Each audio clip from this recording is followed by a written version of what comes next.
I learned about Captain Will Smith from Brandon Rhymes at AM 860 The Answer in Tampa Bay. He is well known in the Tampa Bay area as a guy who operates his own private charter flight business, his own aviation business. He's an author, an entrepreneur, and he's got a story that is so fascinating and so compelling, and it ties in perfectly with what we're witnessing in terms of the weaponization of the court system, certainly against Donald Trump, but against the January 6th defendants and anybody who has a political point of view that doesn't comport with the machine. A lot of people are finding themselves on the wrong end of the court system. Well, Will Smith is a perfect example of that, and I wanted to spend some time with a guy that I've gotten to fly with on a few occasions. He's got a great aviation business, Will Smith Aviation, in the Tampa Bay area, but he joins us here on the Mike Gallagher Show to talk about his fascinating book, Falling from the Sky, a true story of a man tortured by a corrupt judicial system and his struggle towards freedom. Captain Will, it's nice to have you on the program. For a change, I'm in the front of the plane. You're in the back, and I'm taking care of you. Welcome to the show. Yeah, yes, sir. Thank you so much for having me on your show, Mike. It's my pleasure. You flew us over to Wilmington, North Carolina for a Trump rally that was scheduled to take place, and unfortunately, the weather gods didn't cooperate, and we weren't able to see President Trump. But we had a nice flight in and out of there. There's nothing Oh like yeah, being.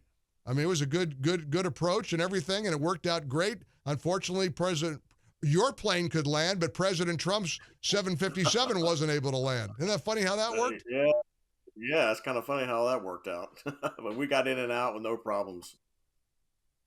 I want to talk a little bit about your life because the book is so riveting. And I was reading as I first met you, and I started taking some flights with you and telling everybody about what incredible job you do. I learned about your story. And if you don't mind, let's start at the beginning. You've always wanted to be a pilot. You were a commercial pilot for a while. Can you walk us through, your sort of life's story that led to this horrible wrong that you had to endure? Absolutely. So back in 1998, I started my flight experience. I used to work at bars and restaurants as a manager, and I just got it was a dead end job for me. I was capped on my salary. I wanted something different, so I quit my job, and I'm driving home, and I see this billboard sign that says "Find your freedom in flight." So I went out and did this flight. It was a discovery flight. I found out how exciting aviation was and saw this as something I could really enjoy. Then I found out I could do it for a living. So I jumped through all the hoops. I worked really hard. I went to an academy, graduated at the academy. I was married at the time. I had a young boy and then a 2 year old and a newborn coming on board. And we got removed. I relocated from Florida up to North Carolina. That didn't work out. The wife left, came back to Tampa, and I got hired on to the airlines, started flying for them. About right after 9/11 happened, I was furloughed straight out of IOE. So on a furlough, I was at home. I went back to doing some instructing. I had students that we basically had a crash pad. I had my other friends there. We were living in a house. Everything was going great. But after a while, it got to the point to where there was this one person that was living with me. We had developed a relationship at the time, and she started going down the wrong path. It was unfortunate, and I had to ask her to leave. What came out of that was a nightmare that no one can begin to explain or understand. I had no idea what was going on at the time. I know we had a party and a get together. We had a relationship at that point. But when I had to have her, I had to throw her out of the house basically because of what was going on and how she was going down the wrong path. Vengeance came in to the Mm. situation. About 3 months after, I had a cop at my door asking me about allegations of sexual assault, and I kind of laughed. I'm like, "What are you talking about?" This. I thought my friends were playing a joke on me. I was waiting for a camera to pop out, but it wasn't a joke. This was reality, and through that reality, I had to fight through it. The charges were dismissed after about a year and a half. when the alleged victim did not show up for court.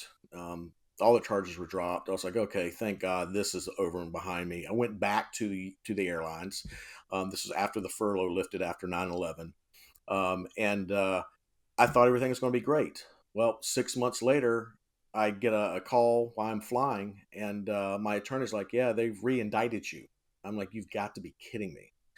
So I came back to the state of North Carolina, jumped through all the hoops again, and then I get in front of, and this is a circuit court judge. So this is kind of one of those scenarios where they were going to make the perfect storm out of it.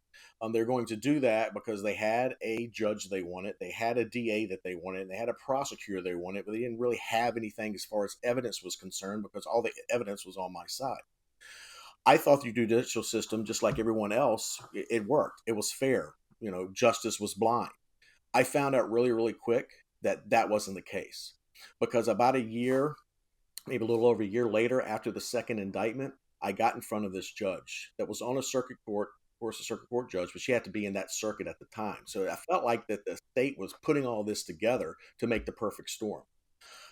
When I got in front of her, my mother, because she was a legal secretary, says, "Isn't that judge? It's been censored several times." And my attorney's like, "Yes," and I don't know how we wound up with it. Mm. Long story short, we go through the whole part of me selecting my jury.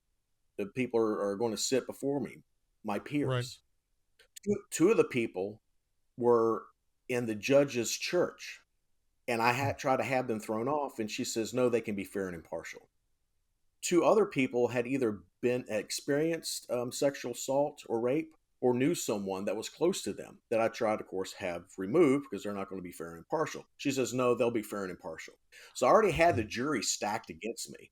This woman, as we're gathering information, has already had 4 or 5 censorships because of her unfairness. The prosecutor at the time wasn't really prosecuting. I felt like I was being prosecuted from the bench. And then when she comes back to charge the jury, she wants to use the old inferred implied um, catch and release thing that I'm sorry, bait and switch. That law is not inferred; it's implied.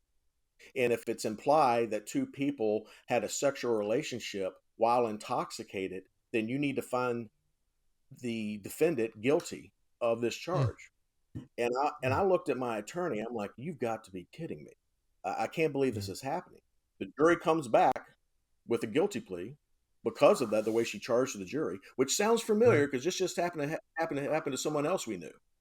Yeah. That everything was slighted against them. So I'm fighting my way through this while I'm incarcerated, and I'm having to deal with everything someone has to deal with while they're in prison, while the corrupt judicial system continues to do what they're doing. It took me Well, 26 months. I was in. Go go ahead. ahead. You were in.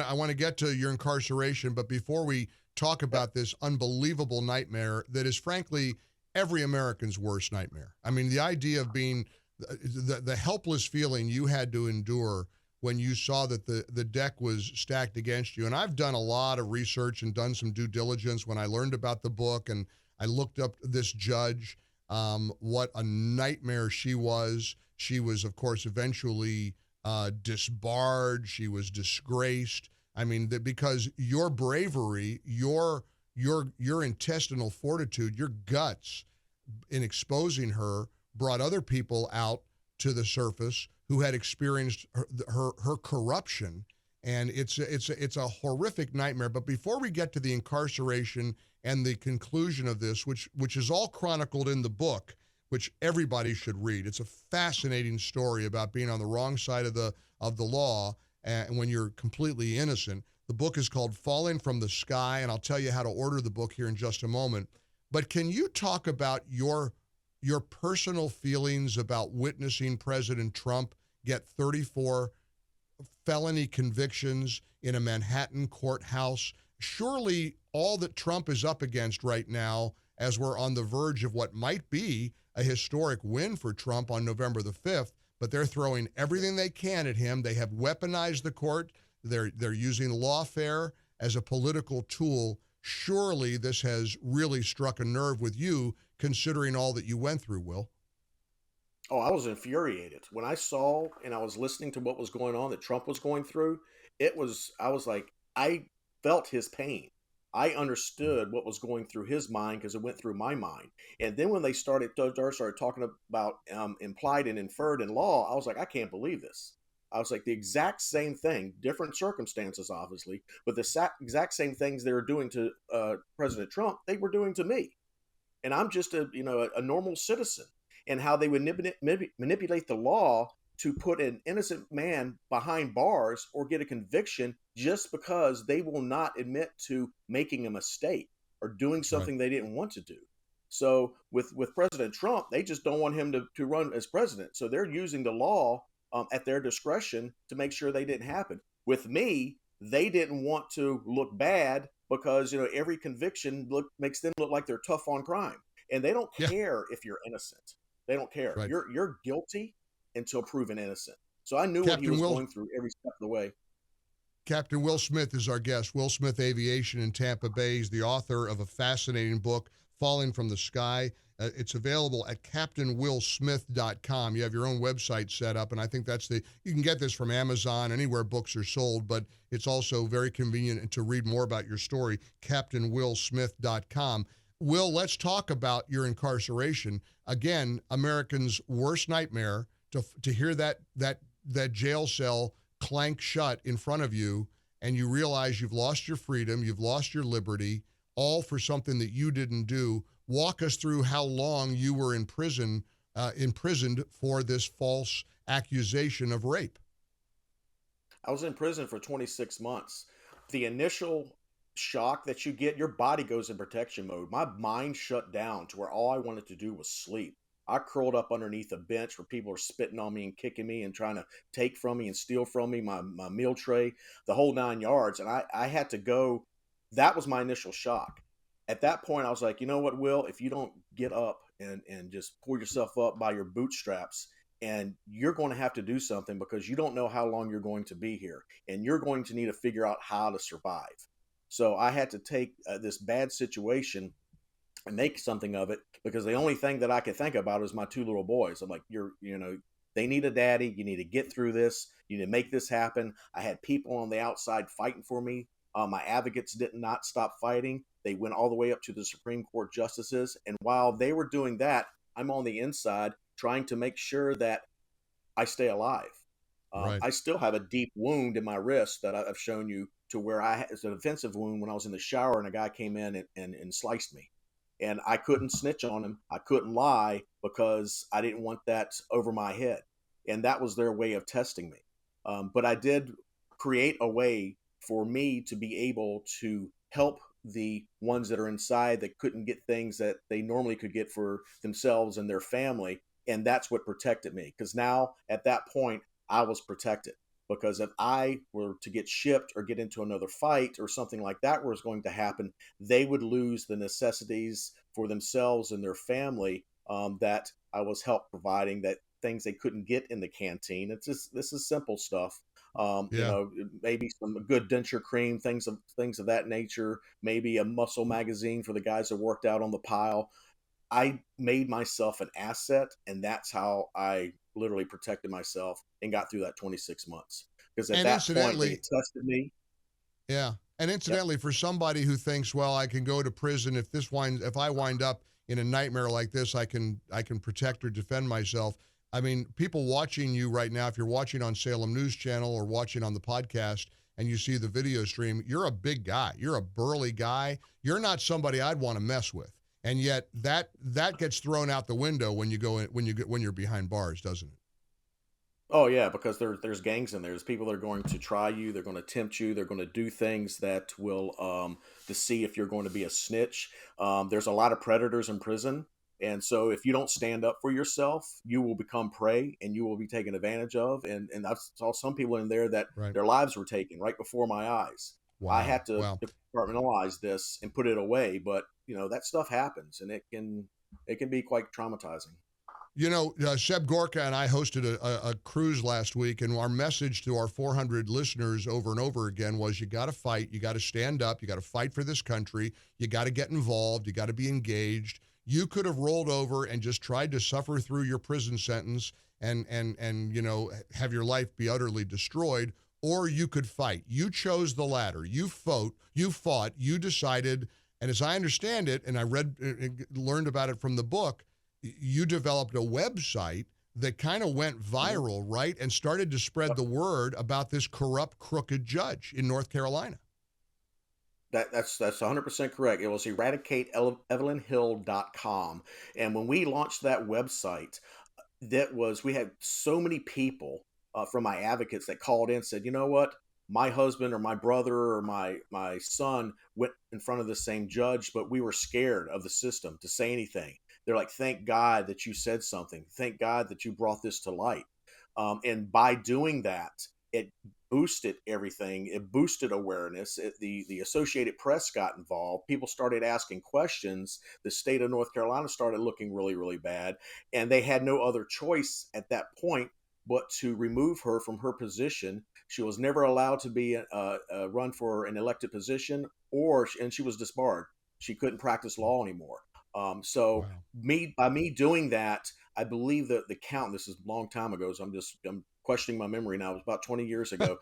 Right. So by me doing by me doing that, I believe it was 32 people that were able to get a new trial to be able to prove their innocence because they were prejudiced with this judge against them. 32 people. I mean, my gosh, what an incredible nightmare. But look at all the good you did. And it eventually led to what was your exoneration, of course. What was that Correct. like? Because once you're caught up in the legal system, it's hard to get untangled, isn't it? It is because it's a net that they throw out there, and like I said, they don't care if you're innocent or guilty.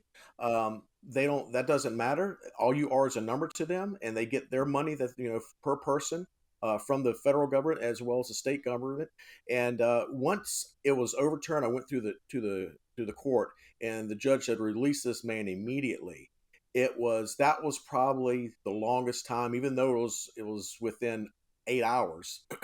It was felt longer than the 26 months that I spent there because you're free, but you're stuck in a cell and no one's moving fast enough because you just want to Wow. get out. You want to smell freedom. You want to look up into the sky and know that you're no longer under the gun. And, it's just, it was an absolute, it's like being reborn again. And my mother Sure. even said, she goes, even though you are alive and locked away, it felt like you had passed away because you're not I can there, imagine. and And I that's think what and I the think family goes and I through. think about your loved ones and your poor family and what your mother and what your loved ones had to go through and again, it's all captured in this wonderful read called Falling from the Sky, a true story of a man tortured by a corrupt judicial system and his struggle towards freedom. I think it ought to be made into a movie someday. I know you're working even on those efforts, and it Yeah, should. yeah. To find out more about this book, CaptainWillSmith.com. You can go to CaptainWillSmith.com. And before we let you go, I understand you've also written a book called Ditches to Riches.